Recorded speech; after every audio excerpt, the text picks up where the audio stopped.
galera, essa é a nossa aula 2 do curso de Introdução ao JPA 2.1 com Hibernate. Na aula passada nós definimos a estrutura do nosso projeto Maven, fizemos todas as configurações necessárias, criamos uma entidade e criamos aqui um teste para inserir um objeto no banco de dados. Bom, nessa aula quero modificar aqui um pouco a nossa entidade que a gente gerou, introduzindo alguns conceitos e anotações novas. Então, a primeira delas, eu vou anotar aqui com table do pacote Java X Persistence, que vai definir o nome da tabela que vai ser gerada. Quando a gente trabalha no modelo relacional, é muito comum que as tabelas sejam definidas no plural e não no singular, como ele foi gerado aqui anteriormente com o nome da classe sendo o usuário no maiúsculo, com a primeira letra maiúscula aqui e tudo mais. Então, eu vou definir que vai ser tudo minúsculo e que essa tabela vai se chamar usuários. Segundo passo aqui é que eu não quero ter que ficar atribuindo manualmente os IDs da minha entidade, né? Eu quero que esse ID ele seja gerado pelo banco de dados, toda vez que eu passar uma entidade nova. Então, eu vou anotar aqui com generated value e vou definir a estratégia de geração desse valor como aqui, identity, que é a forma que você configura para trabalhar com o serial lá no MySQL, com o tipo de banco. Esperar o caminhão passar aqui, né? É normal. Esperar esse cara aí. Filha da puta. Aqui. Que é o tipo de anotação que vai definir para utilizar o serial lá no... Vou cortar daqui. Vou definir isso aqui como generated value porque é o tipo de configuração... Filho da puta, mano. A estratégia de geração aqui vai ser definida como identity porque é o tipo de estratégia que o MySQL utiliza para utilizar com o tipo de campo serial lá no banco de dados. Eu vou continuar aqui, vou criar mais alguns atributos, private string name, ou melhor nome, né, em português, private string email, os dois atributos seguintes do usuário. Também vou utilizar aqui o atributo column. Assim como o atributo table define um name lá, o atributo column também serve para definir o nome da coluna que você quer gerar no banco de dados. Mas aqui no caso do atributo nome vai ser o próprio nome, então a gente pode deixar dessa forma. Eu vou utilizar a anotação column aqui nesse caso somente para definir que o nome não pode ficar vazio, então eu vou marcar aqui como nullable false. E exatamente assim eu vou fazer com o e-mail para assegurar que sempre que um usuário for criado lá no banco de dados ele vai ter que ter um nome e vai ter que ter um e-mail. Bom, feito isso, a gente vai vir aqui, vai gerar os getters e setters dessa entidade. Os que faltaram, vou configurar aqui para gerar lá no final, né? Last member. E tá tudo marcado, ok. Podemos manter aqui o equals e o hashcode com base somente no ID, que é mais do que o suficiente para identificar a nossa classe. Esse é o conceito de identidade. Deixa eu parar aqui. Enquanto a gente pode confiar somente no ID para o equals e o hashcode. Tá, muito bem. Vou salvar aqui. Vou criar uma nova classe aqui que eu vou chamar de endereço. Só que ao contrário do nosso usuário, da nossa entidade usuário, essa classe não vai ser uma entity. Eu vou utilizar uma outra notação aqui que é o embeddable. E eu vou explicar para que isso serve. Bom, eu vou definir aqui private string rua, private integer número, private string cidade, private string estado. E vamos definir aqui como o F para ficar mais claro, o F. Assim como nós fizemos lá no usuário, eu posso vir aqui e definir o column, né? E definir um length aqui para o F que eu quero que seja só 2, ou seja, só a sigla lá da nossa unidade federativa. E vou também gerar os getters and setters aqui. Só gerar aqui, selecionar tudo, manda gerar lá no final. Também vou gerar o equals e o hashcode. Só que desta vez a questão, o equals e o hashcode que a gente vai gerar não vai ser somente com base no ID. Como você viu aqui, a gente nem definiu um ID para nossa classe endereço, justamente porque ela implementa o conceito de objeto de valor, ou seja, ela não vai utilizar um identificador. Vou importar tudo aqui. O Eclipse gera o equals e o hashcode aqui de forma null safe, então você pode confiar em chamar. Ele vai gerar o hashcode com base no hash de cada atributo e vai gerar o equals comparando atributo por atributo lá. Vamos voltar aqui no usuário. Eu vou criar aqui então um atributo do tipo endereço. Vou deixar endereço. Vou também gerar o equals, o getSet para ele, né? Getters and setters. Só marcar aqui, vai gerar lá no final, ok. Não precisamos mexer no equals do hashcode, porque o ID ele é o conceito de identidade, né? Então a gente pode confiar que ao ser igual o ID de dois objetos, eles são o mesmo objeto da perspectiva de entidade JPA. Então a gente pode salvar tudo aqui, importar.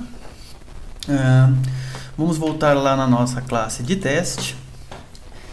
Eu vou fazer algumas modificações aqui no teste também. Eu quero, antes de tudo, vou criar um hook de execução chamado beforeClass, que vai executar antes da nossa classe ser construída. Public tem que ser estático, void configura emf. E vou criar um outro hook. Vai ter que cortar isso aí por causa da moto, mas... E vou criar um outro hook aqui que vai se chamar afterClass, que vai executar justamente após a nossa suíte de teste ser executada. Então, vou chamar aqui de destroy emf. E vou mover esse cara aqui então, dessa vez, para um atributo privado estático da nossa classe, que vai ser inicializado justamente pelo hook de pré-execução. Eu vou colar esse cara aqui, né? Então toda vez que a nossa classe executar, ele vem instancia o Entity Manager Factory para a gente, e toda vez que o teste terminar, ele vem aqui e fecha. Muito bom, tá bem. Então a gente não precisa mais dessa linha aqui, que isso vai ser criado pela própria suíte de teste para a gente. Vou mover esse cara aqui para baixo e vou preencher esse usuário. Como a gente configurou o ID para ser gerado automaticamente, não precisamos mais dessa linha. Vamos continuar aqui a partir do nome. Nome Marty Friedman. Eu vou setar um e-mail aqui também, set e-mail friedman@aldari.com.br. Vou configurar agora o objeto endereço do nosso usuário. Vou criar um novo objeto aqui e vou configurar os atributos desse endereço. Endereço.set rua, vou chamar de Rua das Flores. Endereço.set número vai ser o 25.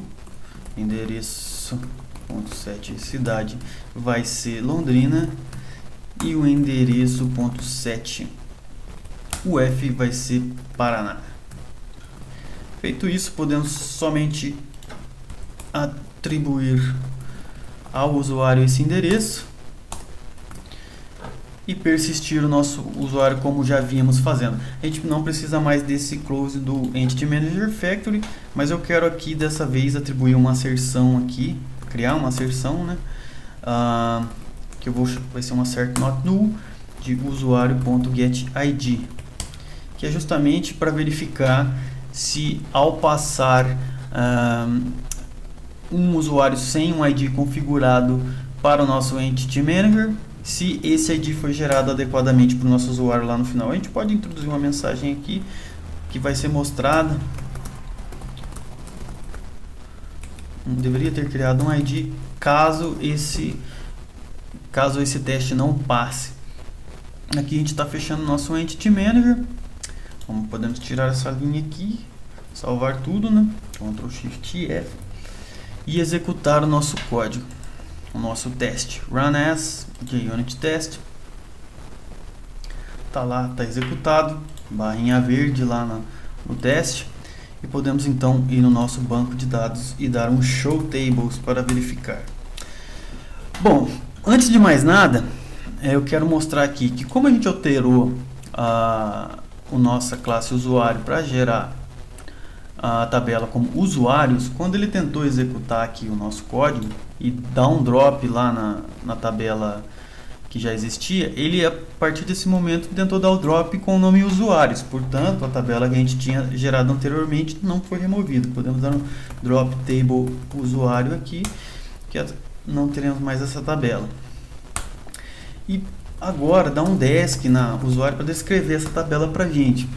E a gente vai ver que foi lá gerado o ID como primary key, ele está configurado para ser auto-incrementável, foi gerado também o e-mail e o nome como a gente especificou. E o que eu quero chamar a atenção aqui é que a classe Embeddable gerou os atributos lá dentro da nossa tabela de usuário, ou seja, tudo que a gente definiu de atributo dentro da nossa classe Embeddable foi inserido na tabela usuário, que é justamente para isso que o Embeddable serve. Você separa um objeto de valor lá, anota ele com Embeddable, define os atributos que ele tem e insere ele numa entidade. Assim que essa entidade for criada, ela vai mapear os atributos daquele Embeddable como se fosse dela. E aqui, portanto, temos lá a cidade, que a gente definiu dentro do Embeddable, o número, o F, pode ver aqui que ele gerou adequadamente lá, ó, com varchar 2, né, do jeito que a gente definiu. E só esses atributos, né? Se a gente der um select aqui então na nossa tabela usuário, vamos ver que todos os dados foram gravados lá perfeitamente. Essa visualização não é a melhor, mas dá para ver aqui. Você pode usar um cliente da sua preferência aí do MySQL, mas aqui a gente vai utilizar esse. Pode ver que foi gerado todos os dados que a gente definiu lá e foram gravados na nossa tabela adequadamente.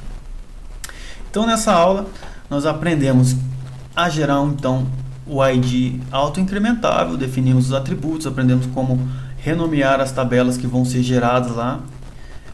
Também aprendemos a configurar alguns comportamentos para nossos atributos, criamos uma classe embutível e embutimos ela na nossa entidade primária. Também geramos lá o teste para validar isso, fizemos a asserção aqui no final, embora o JUnit não seja objeto de estudo desse curso, vai como um bônus. Então é isso, até a próxima aula.